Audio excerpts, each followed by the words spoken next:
Trying to see if I recognize that room. Are you at Hanley Wood or are you somewhere else? I'm at Hanley Wood. We took over the color correction room and made it into a studio. Oh, nice. So I'm here. Nice. Lauren, you're speaking to two sections of fundamentals of online journalism here.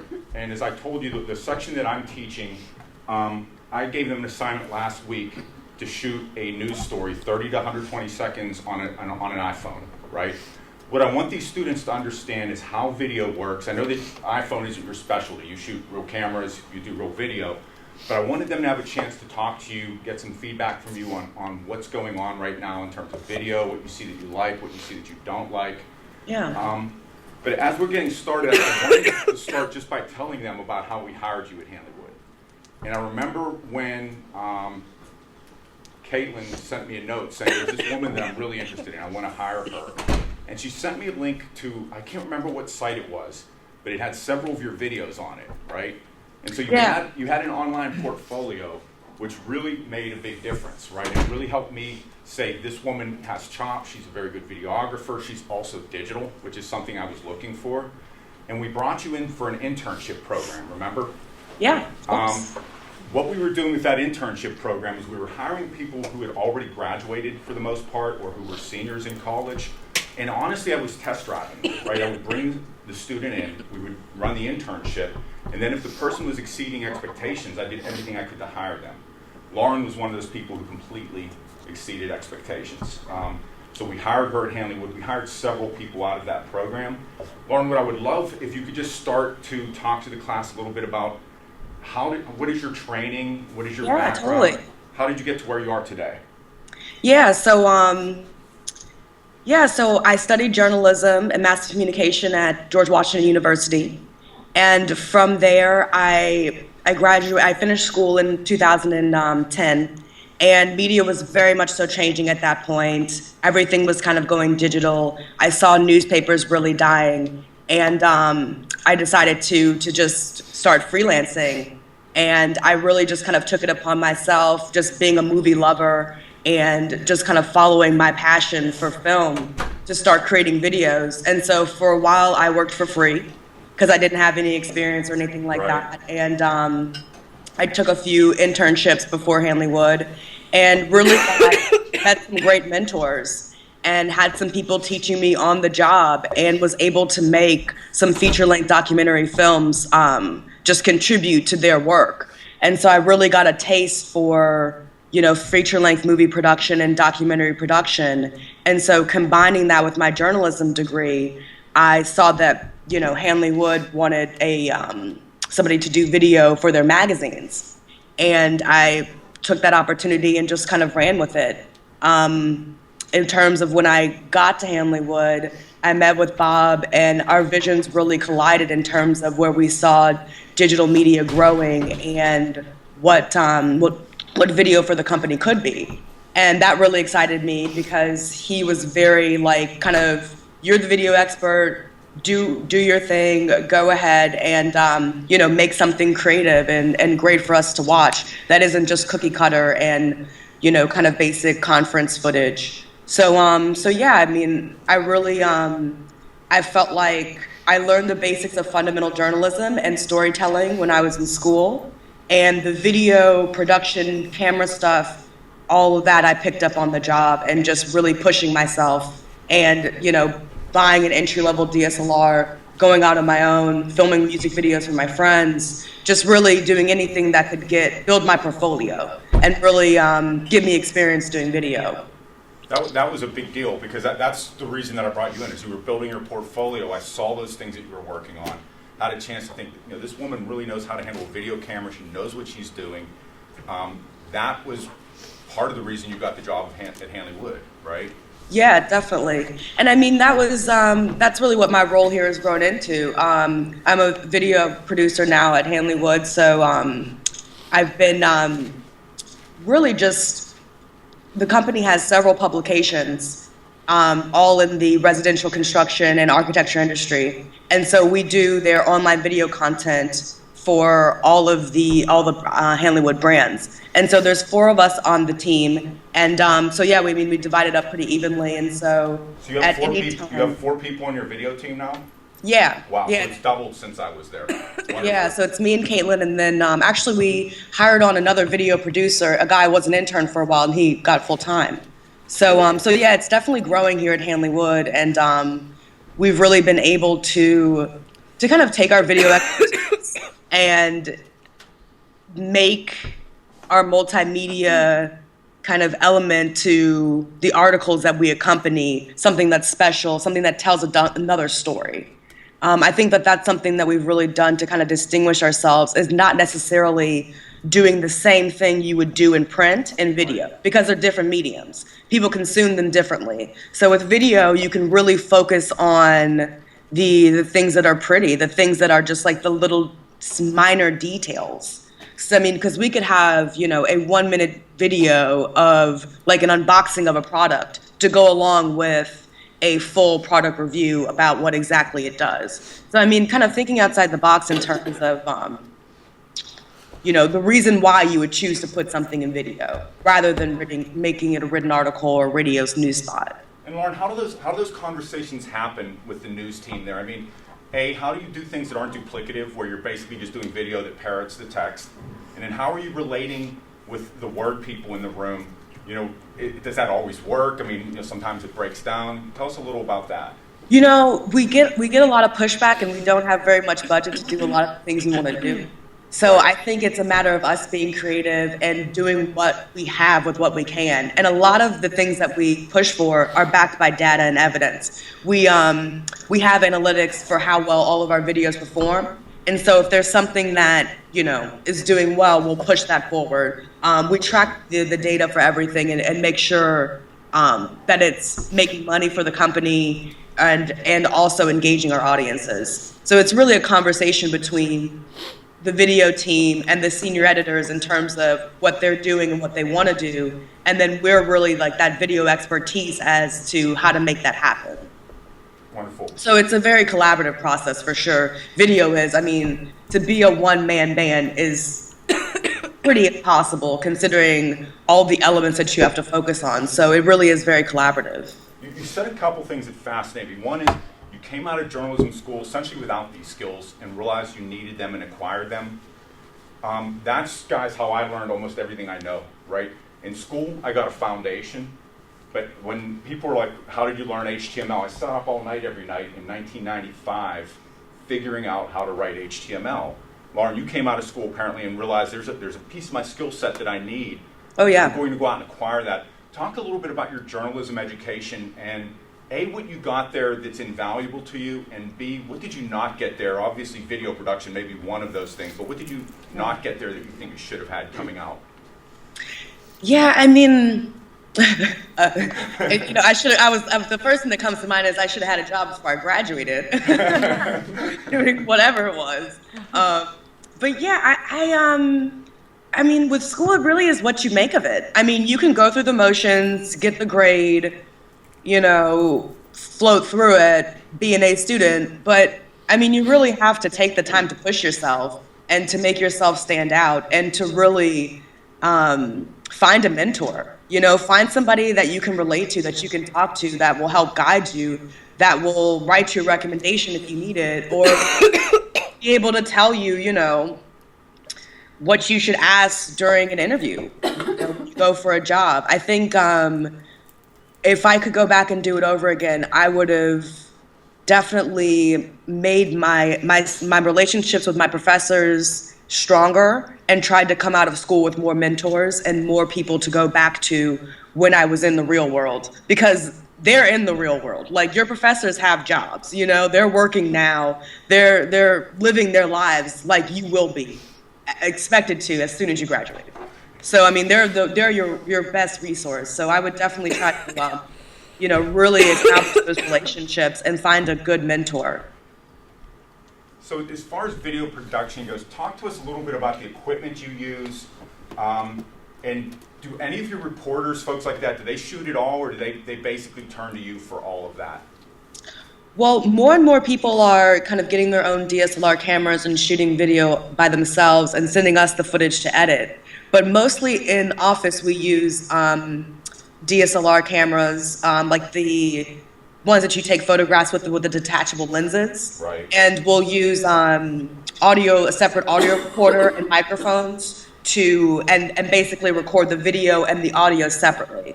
And then in post-production, we sync up the elements into one story. So that's a great tip alone, because when we did our experiment last week, one of the biggest downfalls we had was audio. I don't know if you had a chance to look at any of them, but audio is really, really difficult. You think getting the video is going to be the hard part, but getting good, clean, crisp audio is very difficult. And that's nearly impossible with an iPhone. Right. It's really hard with an iPhone. We found that out. And I think the way to get good audio with it is really to get close. But once you get so close to the person's mouth, you're disrupting your shot. So in terms of these shorter videos, I would recommend doing something that doesn't have anybody speaking and just having a music overlay on the track and text on screen.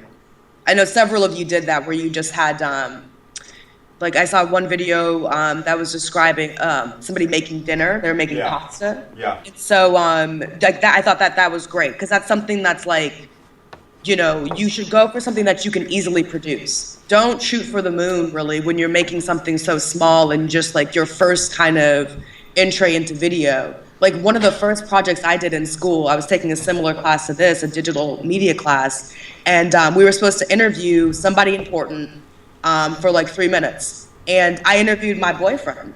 I was like, who do I know? Who can I talk to? And I basically just interviewed him, and he's a jazz musician. And I had him talk about playing trumpet and had him playing on camera for a little bit. And, I ended up getting a great grade on it. The professor really liked it. And I saw some of my peers trying to get interviews with top DC officials and, really, important professors and that sort of a thing. But go to the people because I think, they're the ones that can help you. Use the resources that you've already developed and go to your friends. Like I saw one of the videos that you guys produced was of somebody watching his friend playing video games. It was the anatomy of a goal. And that's great, Go for something that is easy to produce, that you can really not focus so much on you can focus more on the production value when you know the subject and the content matter. So you'll get a better result at the end of the day if you're doing something a little bit simpler that you're more comfortable with. That's great advice. So you get out of college, you end up at Hanley Wood, you're an intern. How did you navigate the political aspects of being an intern in an like Hanley Wood and Denton was in complete turmoil, right? We were trying to move from being a quote magazine company to being a digital first news organization, right? Very traumatic. There are people there who were resisting it both passive aggressively and aggressive aggressively. Yeah. You walked in the door at a critical time. How did you navigate the politics of that place, and any tips you can give these guys for when they get their first job or they're interns and they're facing situations where something absurd is happening and they've got to deal with it? I would say in that kind of a situation, don't freak out. Stay calm. I think Hanley Wood is still kind of going through a transition, and it's been very rocky. But, you really just have to put your head down and keep working. Make yourself invaluable. I really saw video, when I first started at Hanley Wood, there was just one person doing video who's now my manager, and was my manager when I first started. And, so you have one person doing video for 12 different brands. And she was hiring out a lot of the work to freelancers. And I just saw an avenue right there where you so need my help. If you're paying freelancers what would pay somebody a salary per year or more than that just to edit some of those videos, what would it mean to have somebody in-house? So I think it is kind of listening and also putting yourself in a position to listen where you are having meetings with your mentors and your managers about, where you are in the company. Don't be afraid to ask those questions and don't be afraid to ask for a raise. If you think you deserve more, don't be afraid to go for it and get it, because you can get very much so taken advantage of in an internship. They can walk all over you, and unless you put your foot down and demand what you're owed, you're not going to get it. That's a really good point, guys. I wouldn't do that the day I walk in the door, right? Yeah. Obviously. Yeah. But there is a timing issue, and most companies are not going to give you more money unless you ask for it. And when you ask for it, the most important thing I've heard Lauren say is make yourself valuable. When Lauren came to me and said, I need more money, I love this job, that's where I started lobbying for her, because she mattered to me. She was doing work that I needed to get done when I was trying to transition this organization to be more digital. My video was right in the center of it, right? And so when she came to me and said, I need more money, it wasn't a situation where somebody who had never talked to me, if I didn't even have a real clear notion of what she did, because I was president of content. I had 120 people across the country in my group, but I knew exactly who she was because I knew the videos that she was producing. She was knocking it out of the park. And when she came in and said, I need more money, I knew what a paltry amount I was paying her. We use the intern program because we can pay paltry amounts. But Right. once you've proven yourself, if you come in and say, I need more money, that's an easier conversation for you to have if you've got some things you can point to and say, here's what I'm really good at, here's what I've done for you, right?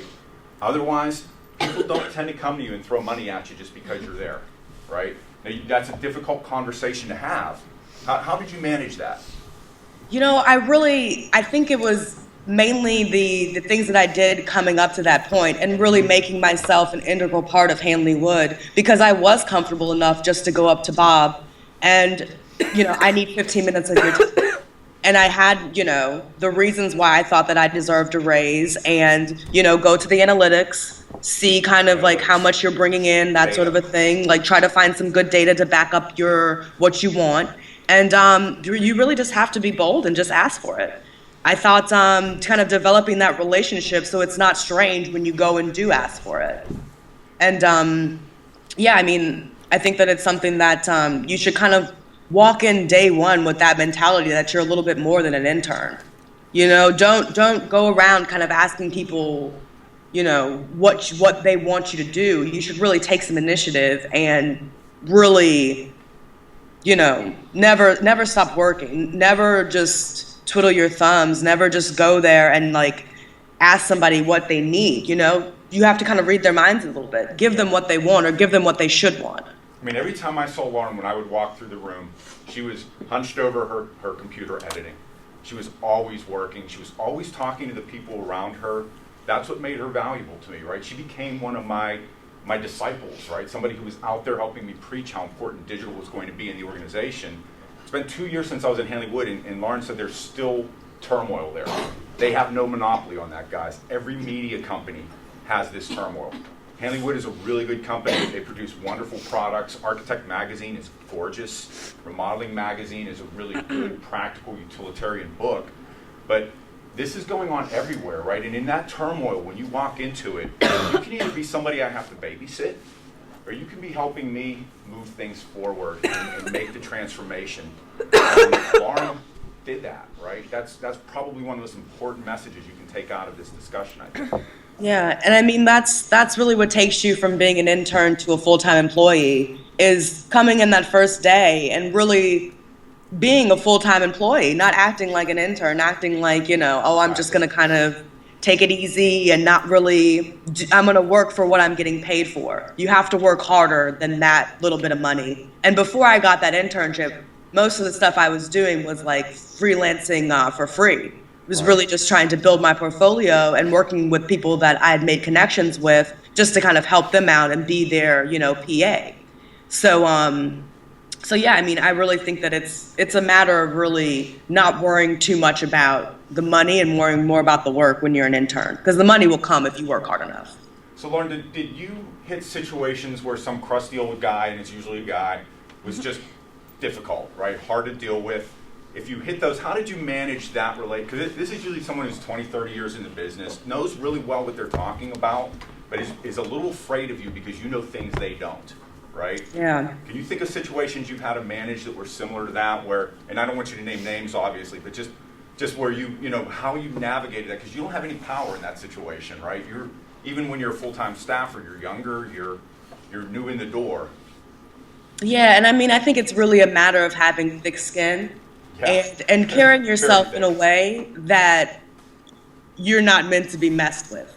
Carrying yourself in a way that people will look at you and be like, if I try to do something to her or take advantage, then she's going to say something.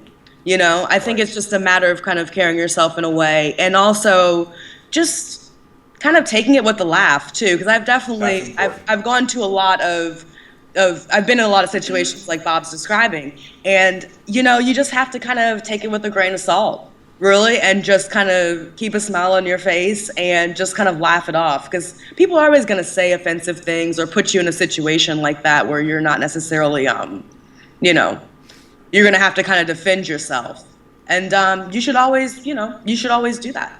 As a young woman, have you hit situations where the guys give you grief? I mean, a lot of the students in our school here are young women, and I've seen firsthand situations where, quite frankly, there's sexism. And I'm not accusing Hanley Wood of that, but just Yeah. in the workplace, right? Have you had to manage any of those types of situations? I definitely have. I've definitely seen that, and I think it's worse when I've seen it happen to my coworkers and not necessarily to me. Yeah.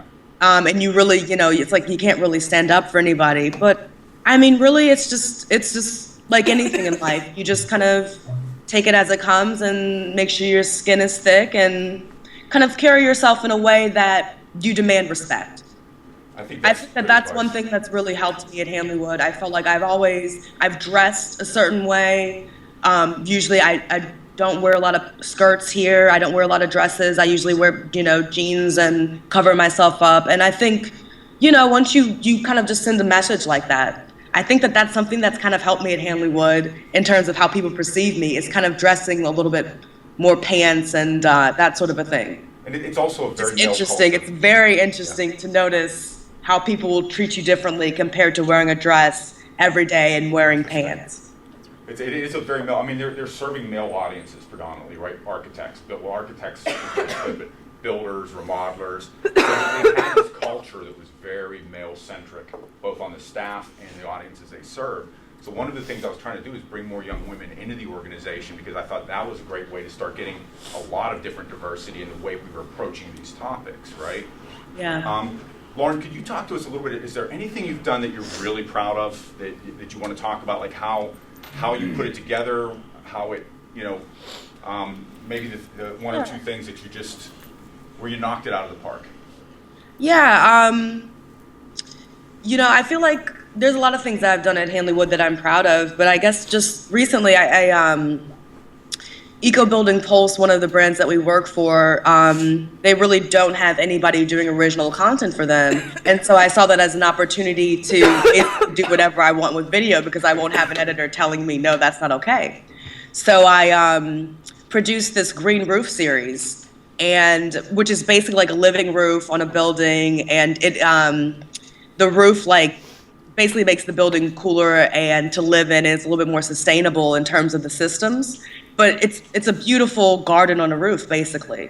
And so we went around to 4 different roofs, one at the French Embassy, which was kind of cool to kind of get in there, and just saw some great vistas of the city and just did glamour shots. We went during the golden hour and just had a photographer out there, me and another person running camera, and just got all these beautiful shots of plants on a green roof and the great view. And we kind of pulled these together into 4 one-minute little videos, and the photos as well. And it was just a really fun project, and it turned out really pretty and got us out of the office, and it was really well received. And that's initiative too, right? You saw an opportunity, you saw a vacuum, and you kind of came in and filled it, and it was useful to the company. So you weren't doing a vanity project here. This is very much in sync with what Hanley Wood does. They just didn't have the resources to focus on that book, and you came in and created content that's probably invaluable to them. And that was something that we produced. I mean, everything was local in DC. We produced these 4 videos for under $50. So Wow. to me, that's huge, to be That's a able home run, yeah. to do something for the company where it is just like our time and using equipment in-house, We were paying thousands for those types of projects Oh, before we yeah. got there, right? Yeah. The return on investment from hiring you, and the fact that they've doubled down on their video group, they now have twice as many people doing it. One question I wanted to ask you, and I had this going in when I left, but has the content management system made things better, worse, about the same? Oh, it's much better. The new content management system is great. It's so much easier to use, and it's easier to design things on the page more. So we're not just throwing our videos at the bottom of an article. Right. So now they're at the top or in the middle, integrated into the text. So that's a huge factor in how much people receive our videos is how they're displayed on the screen. So working with the web producer, getting to know the web producer is always a good thing. And you talked about analytics. How are you determining a video success? Are you putting your stuff on Vimeo or YouTube? Are you using analytics from those outlets, or do you have internal metrics you're using? Yeah, we have internal metrics with our the video site that we host things on. It's called Bright Cove. Yeah. But we also look at Google Analytics. But mostly, and also we put videos on Facebook, just the raw video there, and we get a lot of views from that. So we kind of combine all that together to see what our audience is really watching. Could you tell us a little bit about Bright Cove? That's I don't want to call it quite an industry standard, but there's a fair chance when you get out of here, if you're dealing with any kind of video, the organization you're in will be using Bright Cove. Yeah, it's just as simple as uploading a video to YouTube. It really is. It just is a matter of making it a little bit more private in terms of the hosting and how you display it once you publish the video. So it's kind of a CMS. It's very, very simple to use. Yeah. It's more or less a content management system for video, right? Right. More or less. And Yeah. it allows you to control more of your video, so you're not using someone else's player. Do you guys still have your own player, or are you embedding third-party players into your pages? Yeah, we still have our own player, but they embed the third party with the ad ops people and the marketing videos that play. Gotcha. And we actually are running Google Ads on our videos now too. So that's another element for them to kind of for Hanley Wood to monetize the editorial work that we do. Let me turn it over to the students now. I've got a lot of really smart journalism students here. Let's hear some questions that you have for Lauren. Great chance to talk to somebody who's... I'm just curious, did you know anything about architecture, remodeling before you got into this? And if not, how Good did you question. learn? No, I didn't know anything about it. And I didn't know anything about remodeling or architecture more than just I like to look at pretty buildings. That was something that I really did just learn on the job. And one of our brands is concrete construction. I still don't know anything about concrete. It's just like, it's one of those things that I've looked at myself as like the video expertise. And so I will cut it together to make it look right. And then I'll go to the senior editor who knows about building stairs and talk to him about whether or not this makes sense, chronologically. So that is a collaboration and something that I've learned on the job. Have you been to World of Concrete? Have you been out there, Lauren? Yeah. The Concrete magazine has this thing called World of Concrete, where 60,000 concrete construction workers descend on Las Vegas. And it's just amazing. They're all running around everywhere. They've got heavy equipment. It's a blast. I mean, I enjoyed the heck out of it. They have the Bricklayer 500 where guys are laying brick in a contest. And but that's the kind of stuff, and that's why that's a great question, is you're acquiring that knowledge on the job, right? So it involves asking the right questions and then humbling yourself if you don't know exactly, and going to that editor and saying, here's what I have. Does this fit? Because if you do the wrong thing in that concrete magazine, you can get people hurt. Right, we have rules like anybody in a photo or video had to be wearing a hard hat, had to be OSHA compliant, which is the federal agency that governs all the rules around construction sites. We didn't want one of our magazines putting out videos or photos that were in violation of OSHA and kind of sending that signal that you don't have to pay attention to the federal government. Yeah. How about other questions?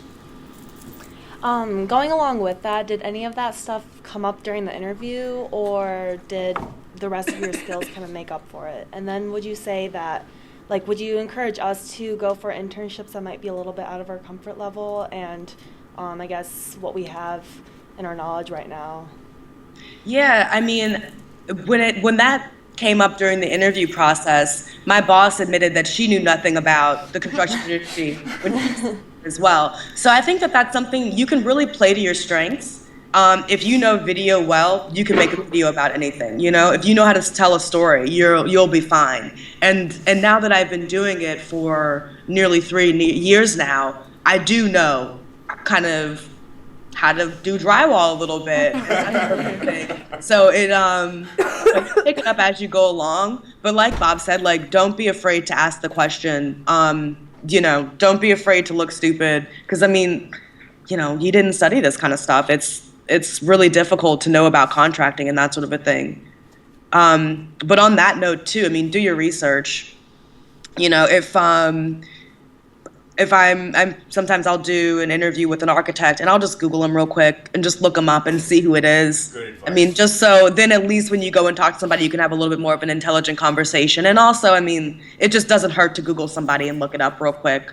I think that's the most important thing you can do is just kind of do a little bit of research. Absolutely, because in that research, you may realize they went to a college you went to, or they lived in a town your parents lived in at one point, and you Yes. can create that connection instantly when you've creeped Yeah. on them and you kind of know where they've been.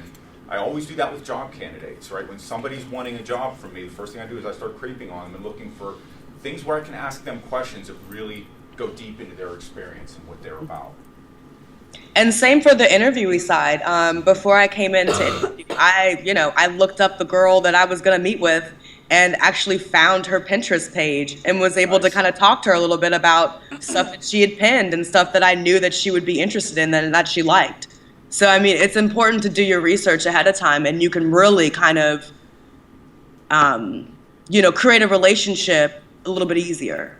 I've actually had folks come in wanting internships or jobs who didn't even know what magazines we owned at Hanleywood. They hadn't even bothered, they didn't even really know what Hanleywood is. One of their professors sent them in, and I remember this student specifically. And I said, why are you here? You don't even really know what you're applying. Well, my professor said I should. I was like, there's the door. You know, I wasn't that rude, but I mean, come on, do your research, know what you're walking into, and then think about, okay, don't know architecture. I'm not an architecture student, but you know what? You guys are digital natives, and when you can bring digital into an organization that's full of people my age, that's a special sauce that they often need, and they're willing to make some compromises on your other skill sets to get you in the door to help carry that skill set through the rest of the organization. How about other questions? How much video content are you and your team putting out on a weekly basis? Ooh, weekly basis. So I would say maybe like one video a week if you look, or 1 to 2 videos a week if you look at it after like the entire year. But on any given day, like I'm working on pre-production, like setting up shoots.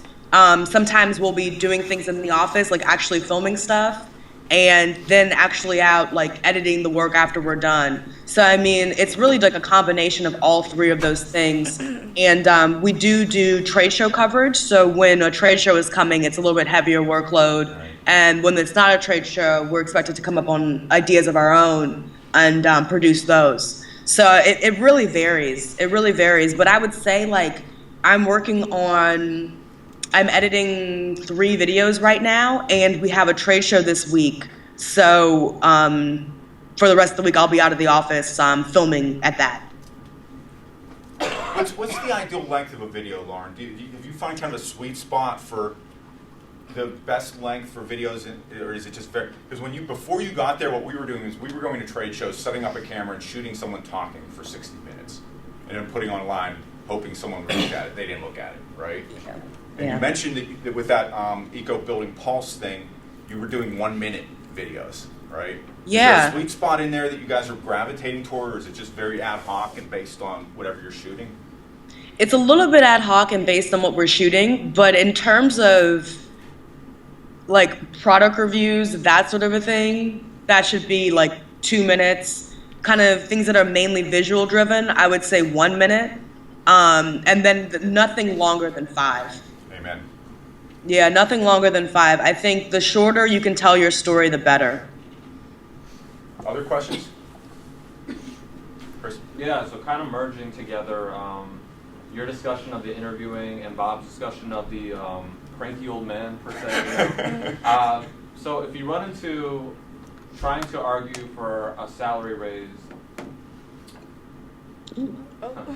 Did how I'm too still in this room.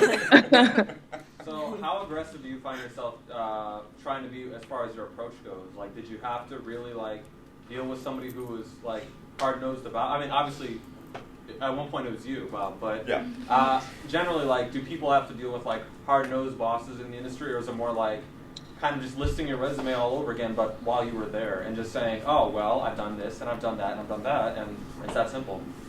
You know, I wish that the world was like a little bit easier and they just gave you what you deserved, but you really do have to deal with kind of a hard-nosed situation, especially for I think, you know, a B2B company. What I've experienced is I've had to fight for it, really.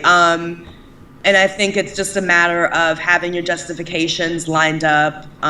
They're never going to just hand you money, unfortunately. Luckily, when I asked kind of for my first raise, I was talking to Bob, and he was very sympathetic and understood my situation. So that went over pretty well.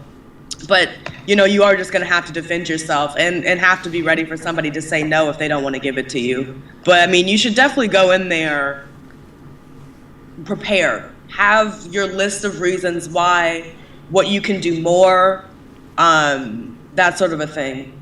And I would argue two things. Don't go in and be arrogant, right? Yeah. You've got to remember that you're in a subordinate role here. So don't go in too pushy, too aggressive, right? Unless you're like this rock star that they can't live without. That really can get you in trouble. So make sure that that's part of what you're doing. The other thing is be graceful if they turn you down. Say, thank you for hearing me out. Is there any chance to reevaluate this in 6 months, right? Because the economy out there is messy, and there's as good a chance that they're going to say no, even if they value you. I had to go fight to get more money for Lauren. I had about 5 or 6 young people on my staff that when I left, one of the last things I did was send an email to the CEO saying, you need to give these 6 people more money because they're an important part of our future, right? And they're underpaid right now just by industry standards. You're not always going to get that person advocating for you. So when you get shot down, be graceful and then give yourself the opportunity, can we revisit this in 6 months from now? And then you have to decide if you're willing to stay. During that 6 months, you also have to start having some internal career discussions in your head, right? Do I stay here? And do I like it here? Do I see a growth path here? If I don't see those things, then maybe I'm going to start looking elsewhere. Maybe I just sit tight and be patient for 6 months and see what happens then. And then if you get shut down 2 or 3 times in a row, then you know you are where you are in that organization and it's time to start looking elsewhere. Other questions?